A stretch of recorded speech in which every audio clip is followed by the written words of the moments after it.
So there's no magic wand that will suddenly make everything okay. But these 6 strategies can help when you are feeling overwhelmed by divorce. Limit your time with the people who exhaust you. It doesn't matter if it's your best friend, your neighbor, or even your mother.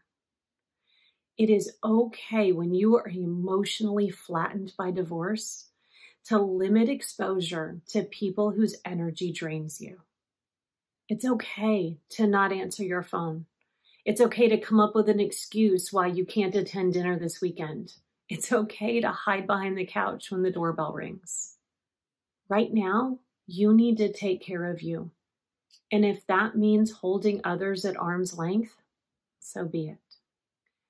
Say no to unnecessary obligations. Perhaps you've always been the one to organize the neighborhood Halloween party, or you always spearhead the new campaigns at work. Maybe your friends always depend upon you to shuttle the children around, or you're the go-to person with family discord. Their expectations and your past history do not mean that you need to continue these things. This is a time to pare down, to say no to those excess burdens, those things that can be deleted or delegated. You're not helping anyone if you spread yourself so thin that you begin to disappear. Cut yourself some slack. You are not functioning at your normal levels right now, and that is okay. Think of this like recovering from a major illness. You're not going to go straight from the sick room to the starting line at a marathon, and this is no different. This is a perfect time to adjust your expectations. Let some things slide. Prioritize where you spend your energy. And most importantly, forgive yourself for your mistakes and your shortcomings. You will return to your badass self again. But right now, it's okay if you're struggling just to get your ass up out of bed. Set yourself up for sleep success. The hours between sunset and sunrise somehow manage to feel 3 times as long and twice as lonely when you're struggling. You can make the night times a little more bearable by priming the pump for a calmer mind. Engage in intense exercise sometime before bed to allow the body to start to calm. Ban any divorce-related or emotional activities for 2 to 3 hours before you retire. Make sure that your bedroom is a comfortable and emotionally safe place with no visible reminders in it. And then finally, try losing yourself in a story by reading, watching, or listening to something before you try to go to sleep.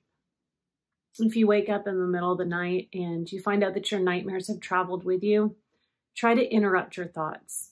Take a bath or a shower, do a puzzle, read a book, do something to try to shift gears. Incorporate daily movement. Often when we're exhausted, we think what we need to do is stop. Yet a passive body often makes the mind an active wanderer.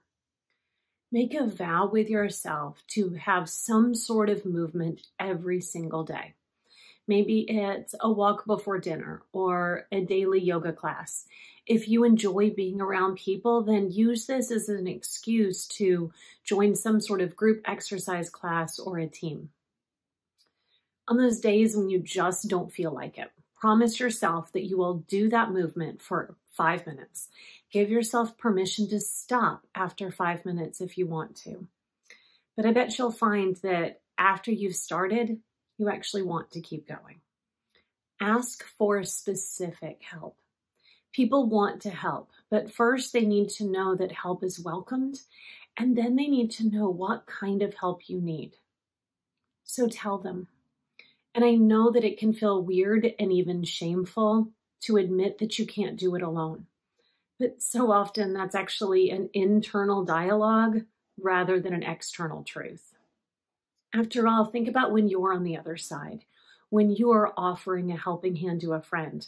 Are you secretly judging them, or are you just happy that there's something that you can do to help? So ask for what you need, whether that be picking up the dry cleaning or an evening phone call to help keep the loneliness at bay.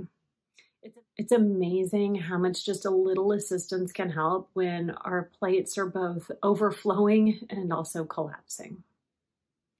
The way you feel right now is not the way you will always feel. What works for you today may not work for you tomorrow.